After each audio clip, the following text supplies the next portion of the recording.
token no fungible. La nueva tormenta de cifrado. Hernán Bobrovsky, Phoebus Abogados, Argentina. Ben Nater, Hawk Partners, LLP, Estados Unidos. Moderador, Pablo Armando, Noettinger Armando Abogados, Argentina.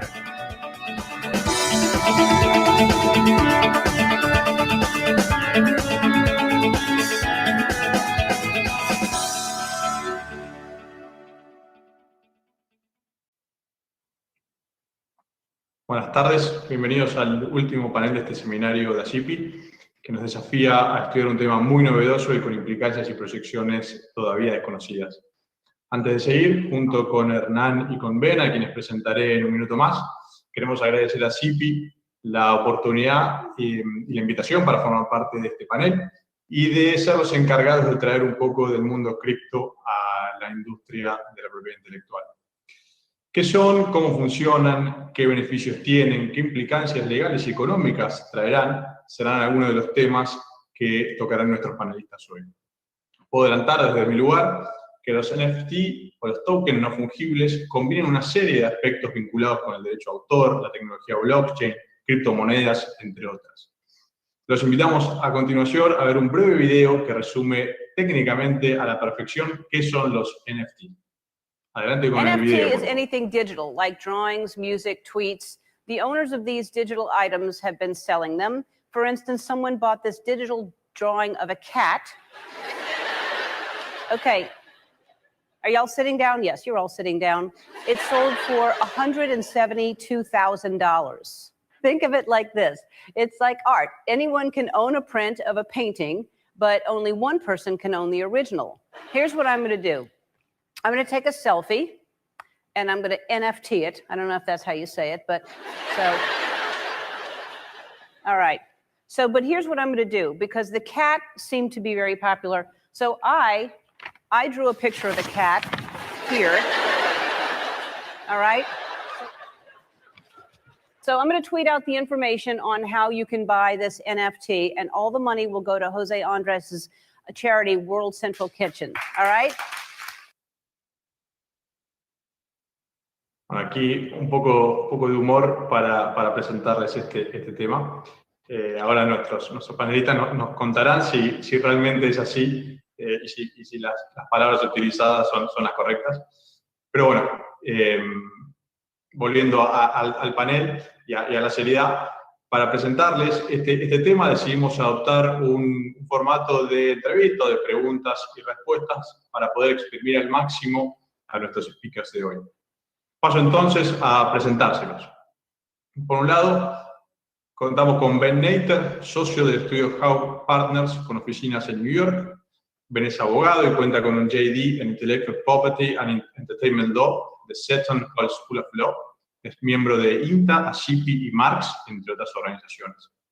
Centra sus actividades en todos los aspectos de estrategia global en materia de marcas, incluyendo cuestiones de protección y defensa de marcas, como así también en aspectos transaccionales, fusiones, adquisiciones que involucren activos de propiedad intelectual.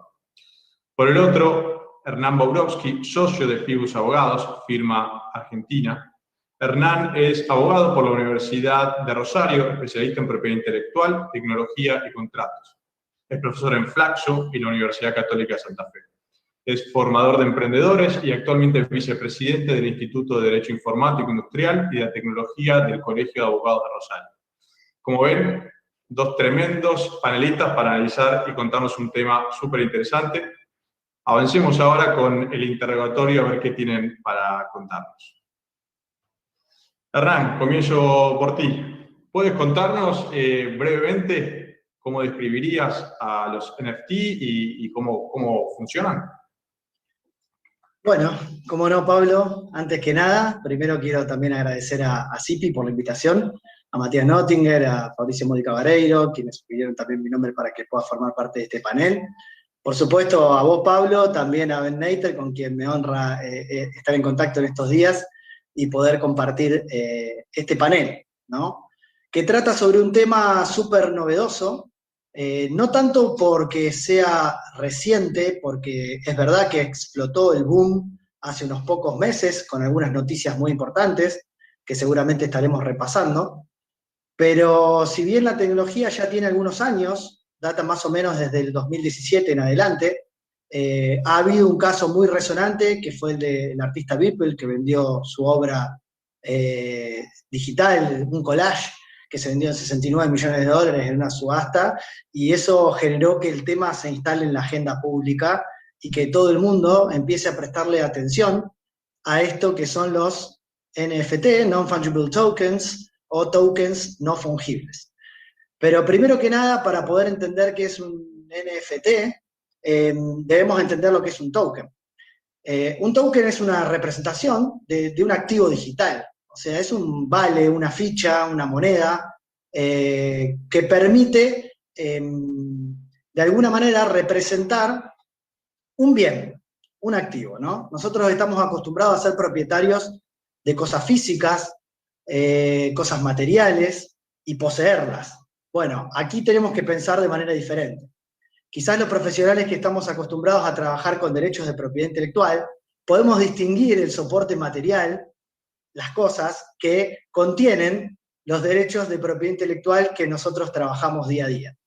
Pero en este caso, la característica particular de este tipo de tokens, que corren como todos en la blockchain, que obviamente hay que explicar qué es. La blockchain es una cadena de bloques, es tecnología que permite, a través de una base de datos distribuida, descentralizada, poder validar operaciones, ejecutar código, almacenar documentos, de una manera tal que se constituyen en transacciones inmutables, ¿eh? Se van asentando cronológicamente en el tiempo y nadie las puede modificar sin alterar toda la red. Con lo cual, a partir de criptografía se empieza a generar esta cadena cronológica de bloques que es inalterable. Pero ¿qué hace que los tokens no fungibles sean justamente diferentes de los que ya conocemos como fungibles, que son, por ejemplo, el Bitcoin u otros criptoactivos que sí son intercambiables, ¿no? El concepto de fungibilidad viene dado por que un bien puede ser intercambiado por otro individuo de la misma especie sin que se altere su calidad. Entonces, así un billete de un peso o de un dólar es igual a otro, y me da lo mismo obtener uno u otro. Lo mismo pasa con ser propietario de un Bitcoin. Estaría bueno que siga subiendo, ¿no?, el precio y que no baje tanto. Veremos qué pasa al final del camino. Pero, digamos, ser propietario de un Bitcoin u otro es lo mismo, digamos, desde el punto de vista de su naturaleza. En cambio, los tokens no fungibles justamente son únicos, son irrepetibles desde el punto de vista de su creación. Y esto es lo que le da tanto auge o tanta particularidad, pensándolo en esto último que ha sido el boom, que es el criptoarte, ¿no?, o el arte digital. Porque pensamos en una obra pictórica, por ejemplo, un cuadro de Picasso, y podemos representarlo digitalmente a través de un token no fungible único, que generalmente corren sobre una blockchain en particular, que es la red Ethereum, y sobre un estándar, son protocolos específicos, el ERC721 o ERC1155, que justamente lo que permiten son almacenar algunas información adicional. No es solamente la transacción lo que se almacena, sino también el nombre, símbolo, cantidad total, y por supuesto se puede dejar asentado quién es el propietario, es decir, tenemos una distinción entre quien lo crea y se puede trazar justamente la titularidad de ese activo digital. Se pueden crear condiciones para transferirlos, reglas de aprobación. El caso típico que vamos a ver es el del derecho de reventa, ¿no? Que por ejemplo, en el sistema argentino no tenemos el draw de suite, la posibilidad de revender la obra y cobrar regalías por la reventa. Bueno, en este caso, todas las plataformas permiten hacerlo de manera estandarizada, con lo cual ahí tenemos esa particularidad. Y también se puede acceder a la metadata, es decir, aquella información que aparece en el archivo digital y que nos permite, por ejemplo, vincular ese token con una obra determinada, ¿no? De ahí su importancia para el derecho a autor.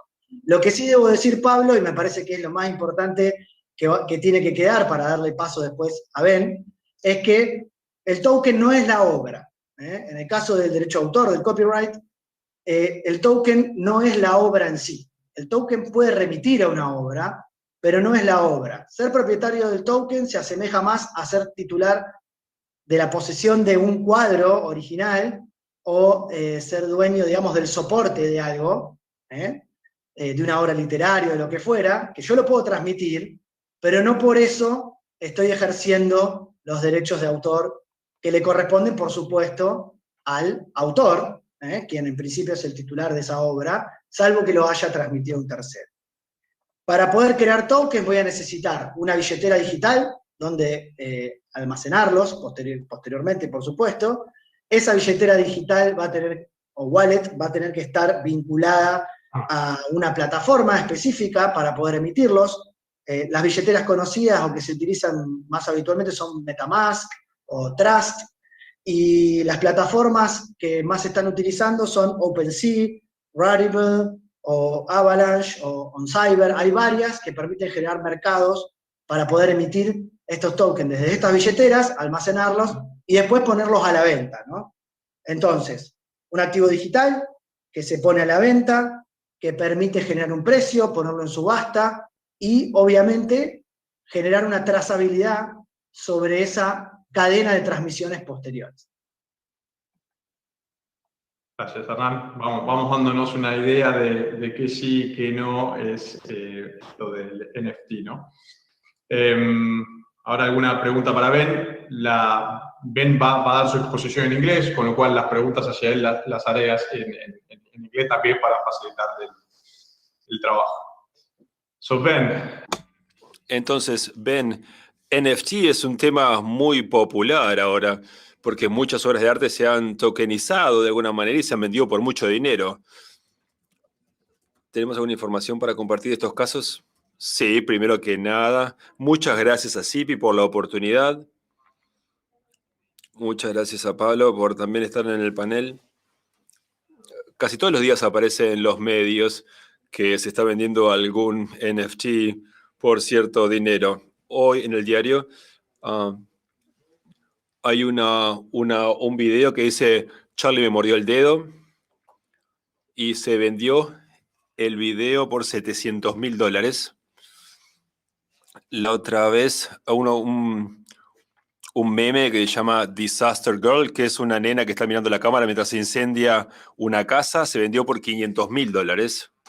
Antes de eso, el caso más conocido es un video de LeBron James que se vendió junto con algo de la NBA, se vendió también por cientos de miles de dólares. Hay un artista que se llama Bipo que también vendió una impresión por $69.000, una impresión de NFT por $690.000. El primer tweet que se hizo en la vida que hizo Jack Dorsey, que es el fundador de Twitter, se vendió por $2.900.000. Y creo que Ellen DeGeneres también habló de un meme de un gato de $600.000. Y la lista parece que no acaba nunca. Si uno va a Google y se fija, estas son las referencias que aparecen. Y casi todos los días aparece uno distinto en los medios de comunicación. Perfecto. Muchas gracias, Ben. En Estados Unidos, algunas industrias están analizando cómo el uso de estos NFT pueden beneficiar a sus empresas.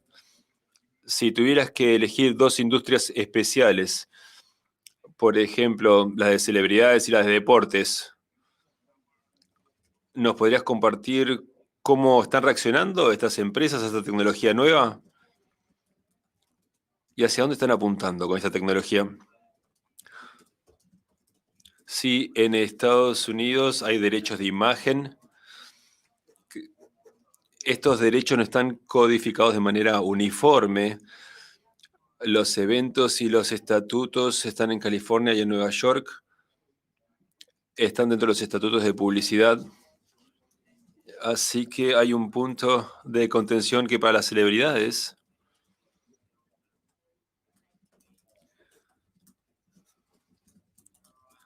es algunas maneras de tratar de obtener dinero. Sí, es bastante complicado porque los atletas, por ejemplo, están diciendo la venta de los NFT puede quedar por fuera de los acuerdos que tengan con las ligas profesionales de deportes.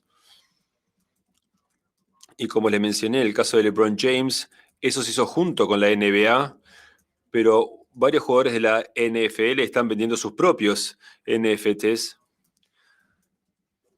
También un jugador del PGA Tour están haciendo, y creo que en los próximos acuerdos van a cubrir estos temas de los NFTs en ese campo. La otra vez, en abril, desde abril, la NHL, he visto que alcanzaron un acuerdo con ciertas partes para tratar el tema de los NFTs. La NHL y la NFL están en asociación para vender de manera conjunta NFTs entre ellos. Así que eso es algo nuevo. Todos tenemos nuevos desarrollos todos los días en este tema. Las celebridades, siempre es un tema el de las celebridades y la imagen, y también en Europa. No les gusta que haya personas que trabajen en la similitud que tienen con las estrellas para obtener ganancias. Así que se pueden hacer denuncias por las similitudes. No sé cuán efectivo es eso. No sé si se logra mucho con esto. Hay temas de derechos de autor que están involucrados y no necesariamente el derecho de autor es transferible junto con el NFT, así que el NFT se puede vender sin transferir necesariamente la propiedad sobre la imagen. Eso es un tema. Hay un modelo de Emily Kontrakowski y en ese caso se vendió una imagen y no está claro si tenía los derechos de autor o no. Ella vendió un NFT y no está muy claro si podía hacerlo, si era un poteo de Instagram, si era algo de Sports Illustrated, y no se sabe si tenía los derechos o no. Yo creo que vamos a ver cada vez más casos de estos. Algunos de los atletas no son tan sofisticados y la gente que los aconseja quizás no tengan un conocimiento integral de cómo navegar las leyes de derechos de autor en Estados Unidos. Así que eso sería un resumen cortito de todo esto.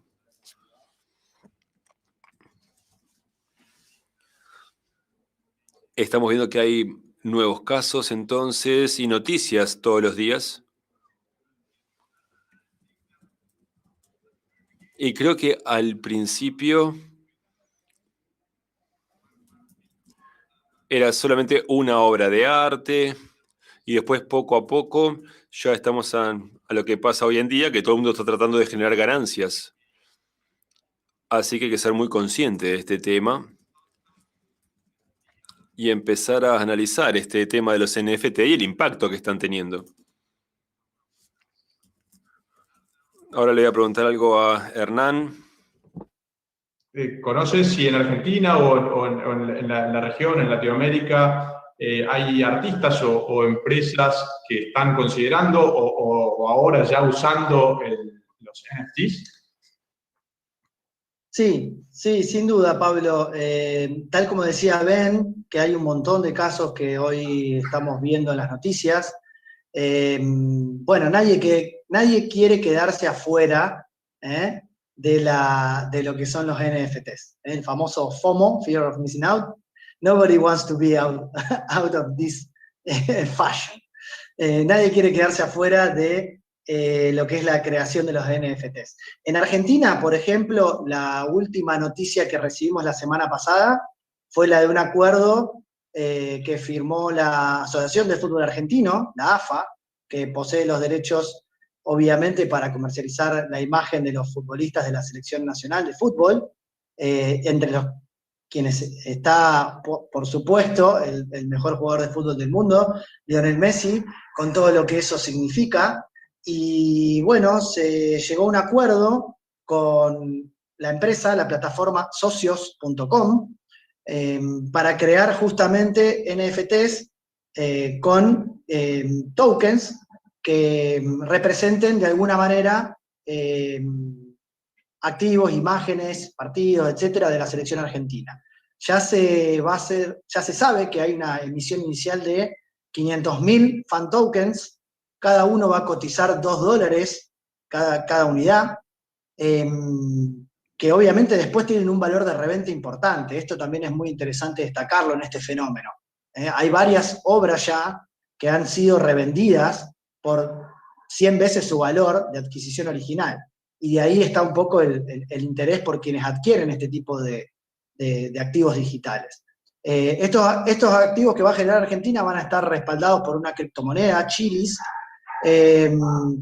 y bueno, esto fue anunciado hace muy poquito, el 13 de mayo, y en estos meses hemos visto un boom. El acuerdo es por 3 años y se estima que van a emitir 20 millones de monedas digitales, de tokens, en este periodo. Con lo cual, fíjense la cantidad de ingresos adicionales que puede representar para una organización como la AFA, poder emitir estos tokens, y además de los ingresos publicitarios, además de los ingresos televisivos y demás, poder monetizar a partir de la creación de estos activos digitales. Y a nivel latinoamericano está sucediendo algo también súper interesante. Me toca ser parte de un grupo de Telegram que se llama NFTs Latinoamérica, que fue creado por una artista colombiana, una criptoartista, Fira es su nombre, su seudónimo, y su cuenta de Instagram es @soyfira, y ella es la creadora de este grupo que ya tiene más de 300 artistas y personas que estamos vinculadas al mundo de los NFTs, y allí mismo se transmite el know-how para poder crearlos, se alienta a que más artistas digitales de la región latinoamericana puedan poner en valor su arte a partir de la emisión y venta, sea individual, sea de una colección, sea puesta en subasta a través de las plataformas. Se comparte toda esta información para que sea mucho más sencillo. La verdad, yo la he explorado a las plataformas a partir de interactuar con esta comunidad. He podido acceder y la verdad que es muy sencillo. Son algunos clics. Si uno ya tiene criptomoneda, hay que contar, obviamente, con Ether, hay que tener algo de Ether, es decir, la moneda virtual que corre sobre la red de Ethereum, para poder emitirlos, porque se paga obviamente un costo de transacción, el famoso gas, que es lo que se cobra, digamos, en las transacciones de esta red. Pero a partir de contar con esta moneda y una billetera, una wallet, y poder vincularse a estas plataformas, es muy sencillo poder crear un NFT. De ahí que cada vez más artistas latinoamericanos, deportistas, celebrities, como vos bien decías, y como Ben también señalaba en sus ejemplos, se están sumando a esta movida. Después veremos qué pasa con esto, ¿no? Porque hay que ver, es una muy buena forma de generar ingresos adicionales por fuera de los carriles o de los canales de comercialización tradicionales, pero hay que ver qué sucede cuando haya una sobreoferta, ¿no?, de activos digitales. Mientras haya alguien dispuesto a pagar por ellos, se van a seguir emitiendo, por supuesto, cada vez más. Me estoy figurando que estos tokens, y ahora que mencionaste casos de futbolistas, o que Ben mencionó casos de jugadores de hockey o de fútbol americano, digo, se convertirán en las figuritas que de chicos nosotros intercambiábamos y coleccionábamos con los jugadores del Mundial, etcétera. Digo, es un poco me parece que la idea o lo que hay un poco de fondo es eso. Si uno lo quiere llevar a lo analógico, son figuritas, son de alguna manera una obra plasmada en algo que es único. Bueno, las figuritas sí, había muchas, pero acá podría ser algo único o una edición limitada, y que empieza a ser la forma en que por ahí los más chicos, los jóvenes empiezan a acceder a este mundo cripto, ¿no? A través de algo que es coleccionable en un primer lugar. Sin duda, y luego le doy el paso a Ben también para que aporte su opinión, pero pero sin duda que el mercado de los coleccionables, collectibles, es uno de los casos de uso de esta tecnología. Otro es, como hemos visto, el criptoarte o el arte digital. Otro es el gaming. En los videojuegos se está utilizando muchísimo a la hora de, por ejemplo, si tengo una skin particular o un arma, y eso tiene valor dentro de un juego, ser el propietario y poseer ese bien, ese activo digital dentro de una plataforma, y poder transferirlo, puede generar también una monetización, ya no del creador del videojuego respecto de los jugadores, sino de un jugador respecto de otro jugador, lo cual también representa un salto de calidad porque da lugar a una industria de marketplace dentro de la plataforma, intercambiando bienes digitales. Y respecto a la colección, o a esto que vos decías, Pablo, de las figuritas, la verdad que sí, inclusive esto que tiene valor por su escasez, ¿no? Como todo bien dentro de la economía, que haya poca oferta significa que el precio sube.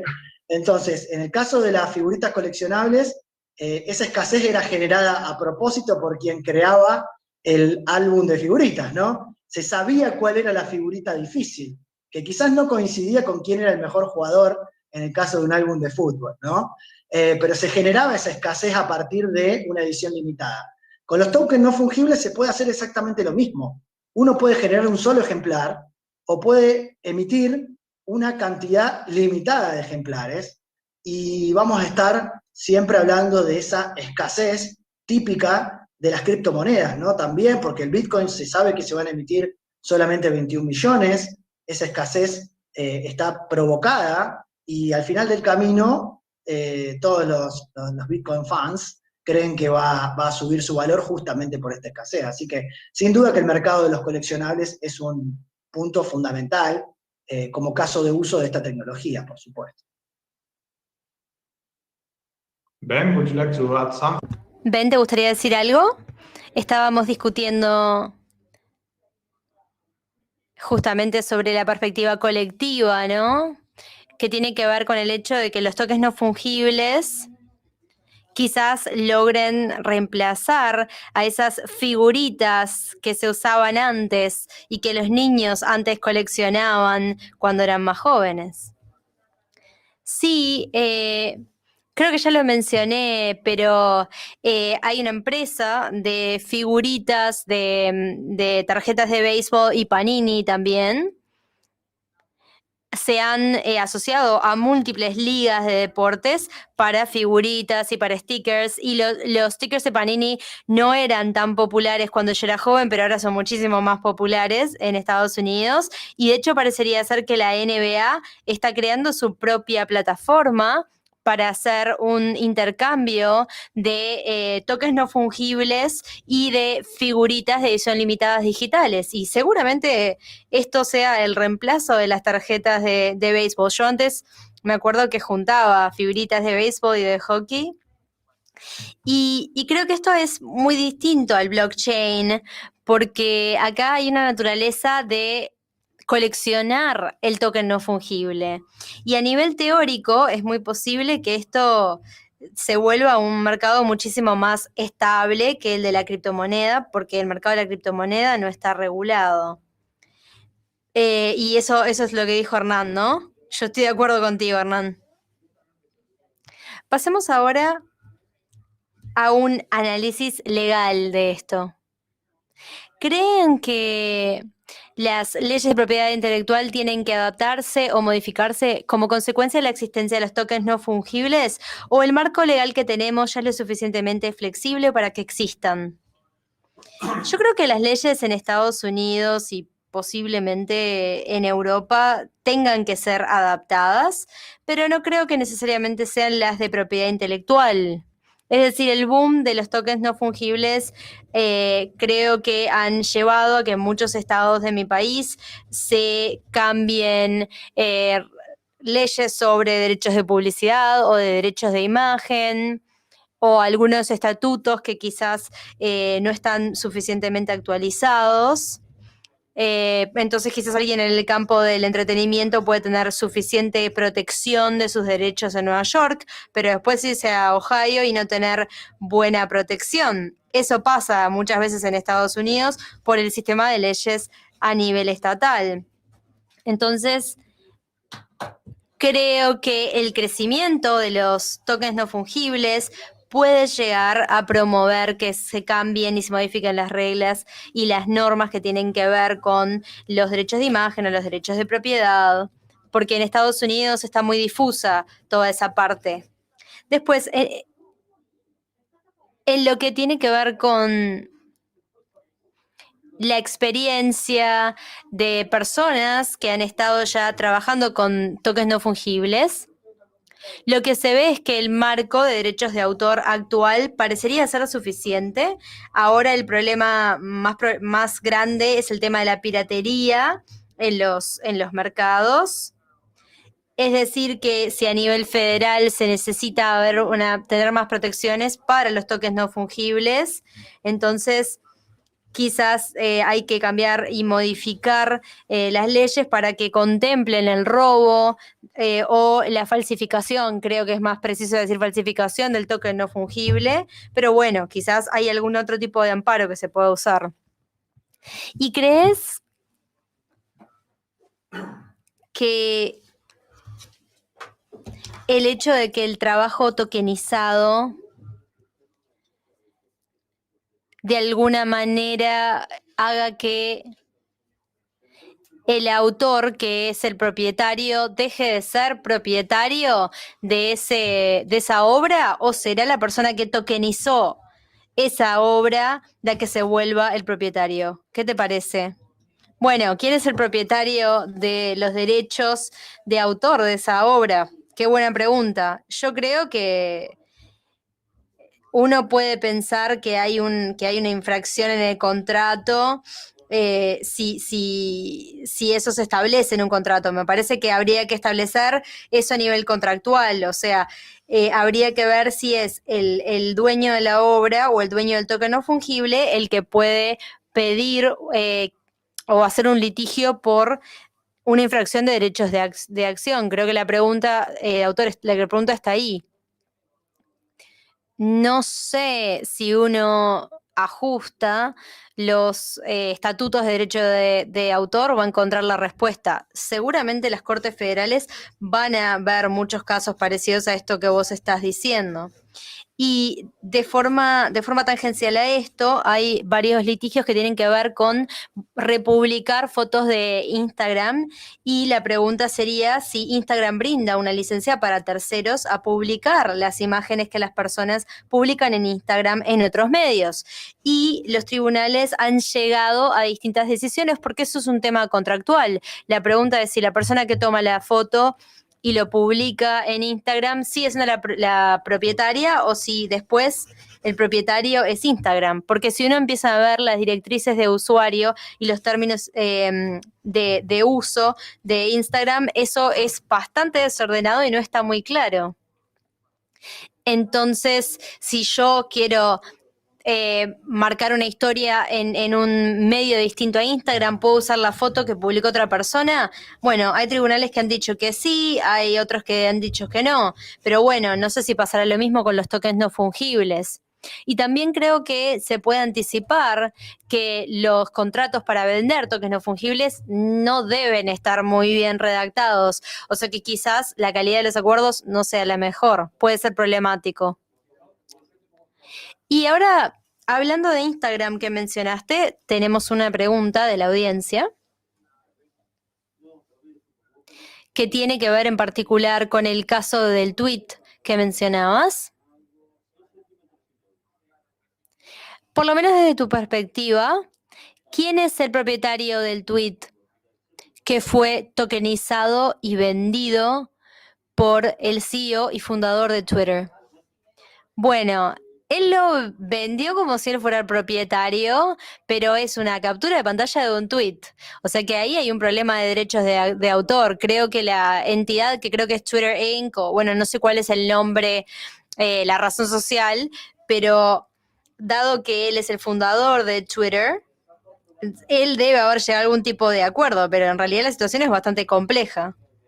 Y un buen ejemplo que creo que muestra lo difícil de entender es esto, es un video de YouTube que lleva millones de descargas y el propietario del video pidió que se bajara ese video de YouTube. Y de hecho adquirió los derechos de autor de ese video y por eso fue que salió de la publicación. Muchas gracias.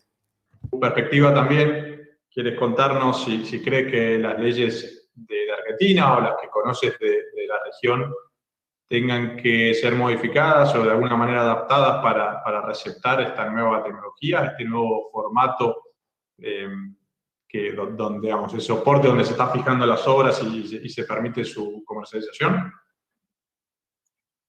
Bueno, a ver, en lo que respecta a los derechos de autor, ya demasiados problemas teníamos con la digitalización, ¿no? Como para que aparezcan estos NFTs a venir a complicarnos la vida a los abogados y abogadas un poco más. Pero la realidad es que yo creo que la legislación existe, ¿no? No es un tema de legislación a mi criterio, porque tenemos leyes de propiedad intelectual en Latinoamérica, en general en todos los países, ni hablar después de la unificación y del ADPIC o del TRIPS, que ratifica Berna y demás. Hay un estándar mundial de protección de los derechos de autor o del copyright. Siempre fue un problema más bien de observancia, de enforcement, más que de que no exista el derecho, ¿no? Yo creo que acá lo que sucede a partir de la digitalización de las obras y su facilidad de copia es que, bueno, se ha perdido el control por parte de los autores para poder justamente hacer valer sus derechos de propiedad intelectual. Ahora con estos NFTs pareciera que el autor reivindica parte de su facultad de control en la medida que sea el propio autor quien pueda emitir y monetizar y de alguna manera después trazar, es decir, ver quiénes son los sucesivos propietarios del token. Pero no hay que olvidarse lo que decíamos al principio, ¿no? El token no es la obra en sí, es una representación mediante un activo digital de la obra. Y a veces es meramente un link de referencia a donde la obra está posteada en Internet. Es un enlace a una URL determinada que va hacia un servidor donde está alojada digitalmente la obra, con lo cual tampoco es la obra en sí, y si se pierde ese activo digital probablemente el token sea de ningún valor. Con lo cual, lo primero que hay que distinguir a nivel legal, si se quiere, es que ser titular de un token no necesariamente implica ser titular de los derechos de propiedad intelectual sobre la obra subyacente. Y esto genera una serie de interrogantes y de problemas, como bien Ben planteaba recién en su respuesta, ya que ¿tengo derecho a reproducir la obra? ¿Tengo derecho a comunicarla al público? ¿Tengo derecho a hacer obras derivadas a partir de ser propietario del token? Evidentemente no, salvo que mediante un contrato yo haya adquirido esas facultades. Con lo cual, toda la materia contractual pasa a tener una relevancia fundamental en esto, ¿no? Porque los contratos son lo que primero, la autonomía de la voluntad a la hora de establecer las condiciones de transmisibilidad de este tipo de activos, son las que van a regular la relación primariamente. Luego sí tendré que ir a la legislación que está, digamos, detrás, ¿no? Sobre todo en nuestro sistema, que opera en forma subsidiaria o supletoria de la voluntad de las partes.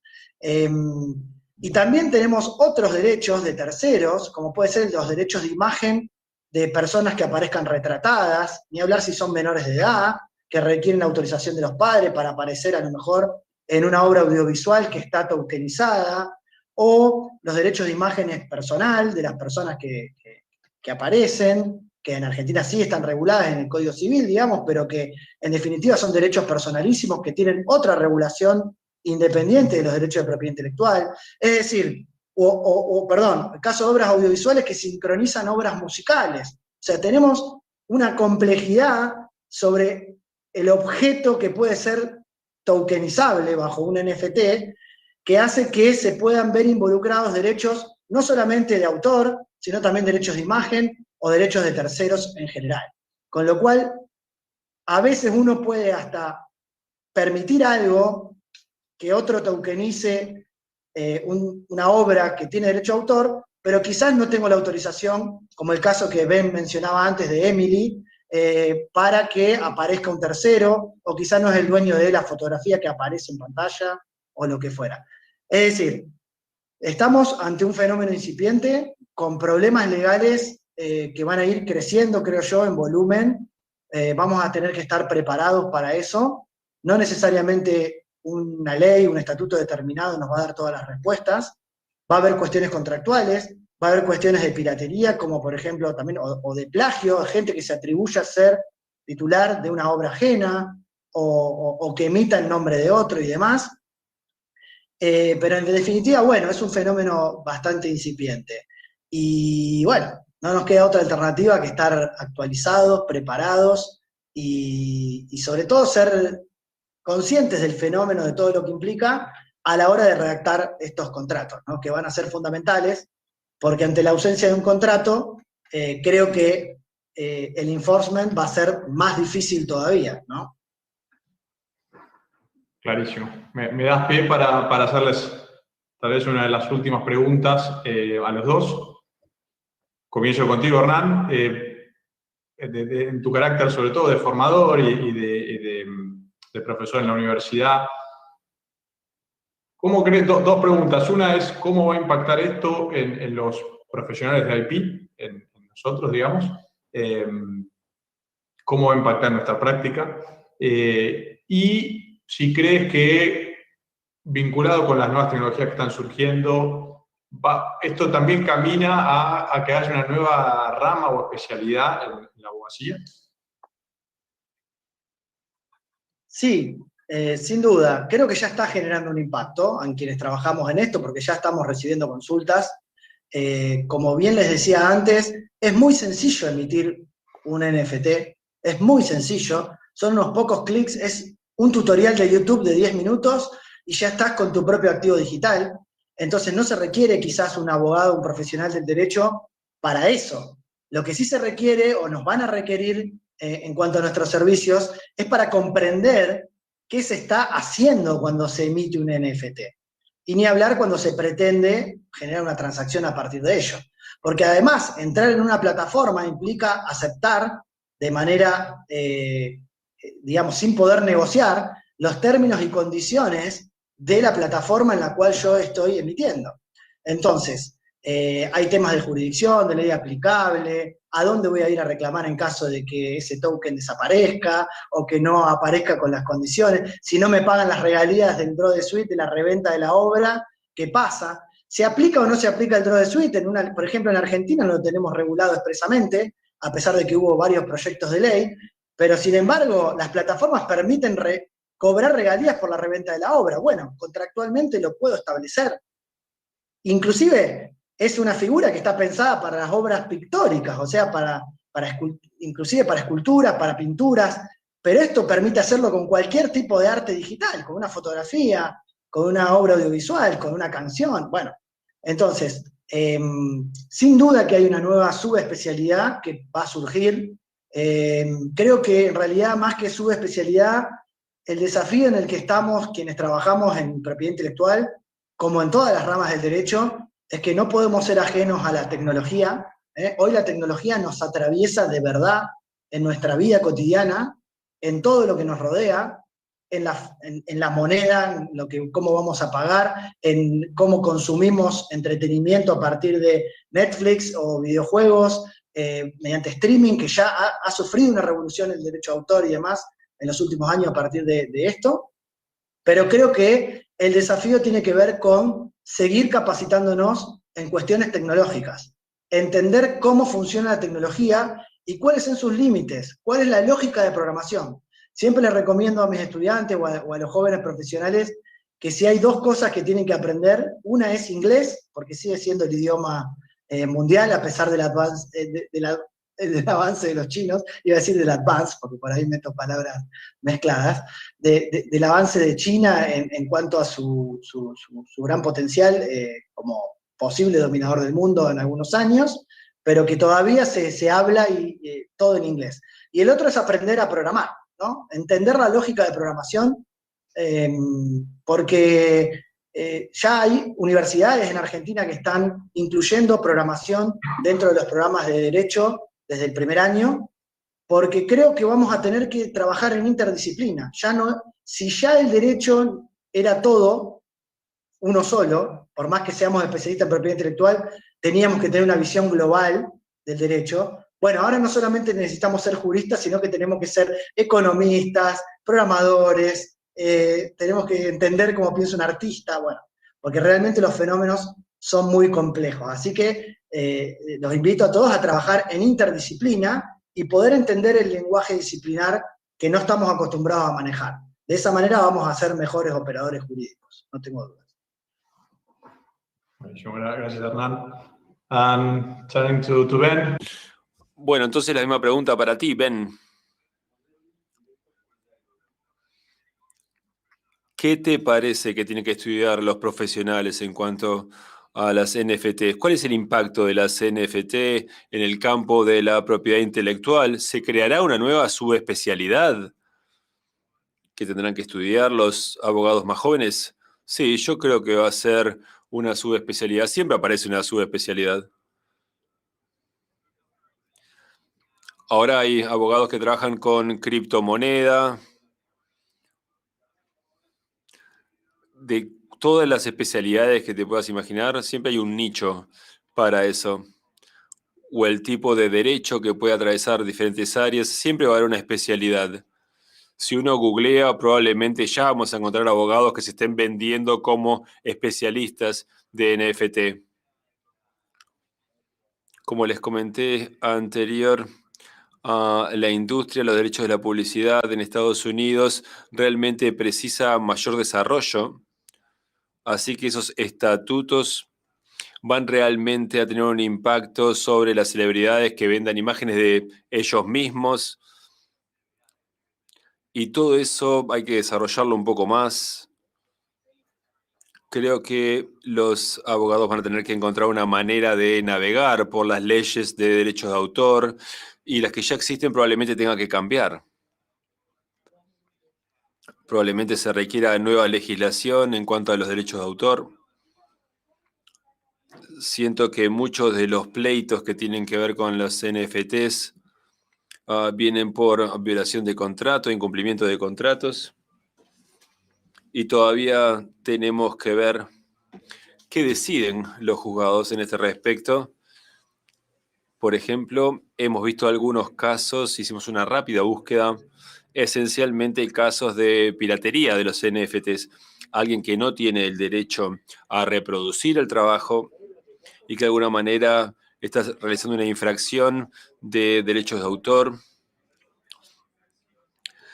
Entonces hay que ver ese tipo de reclamos. A veces se puede encontrar los mejores caminos a recorrer. Pero creo que tenemos que trabajar en todo ello. Muchas gracias, Ben. Hernán, Ben, muy buenas las explicaciones.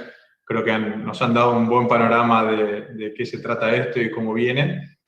Nos quedamos medio sin tiempo para alguna pregunta más. Tenía alguna vinculada con el impacto que puede tener en los NFTs en la economía y también el impacto de la regulación o la necesidad que tienen hoy consumidores de controlar las liberaciones y emisiones de carbonos vinculados con los NFT, porque están sobre un sustrato blockchain que consume un montón de energía. Bueno, quedaron algunas preguntas en el tintero, pero creo que se ha dado un buen pantallazo, screening inicial de este tema. Para cerrar, además de agradecerles a ustedes y a CIPI, yo quería hacer una reflexión final, medio en línea con lo que ambos plantearon en esta última pregunta.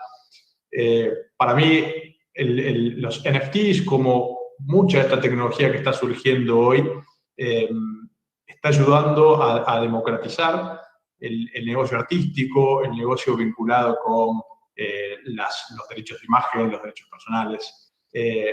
Ahora son los artistas quienes pueden tokenizar sus obras y venderlas en marketplaces, en sitios sin intermediarios, con lo cual los acerca mucho más al end user o al comprador. Además, les va a permitir, si bien es cierto que el counterfeiting va a ser uno de los temas más complicados, y la reivindicación de autoría, creo que también va a ayudar a tener un control más exhaustivo de sus obras, reivindicando su autoría, permitiendo generar nuevos ingresos, con la utilización de smart contracts, que les va a facilitar sobre todo la autoejecución de las condiciones que planteen.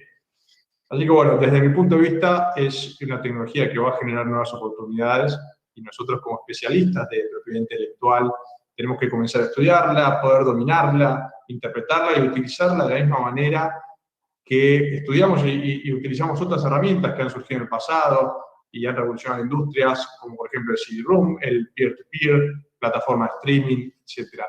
Y un llamado también a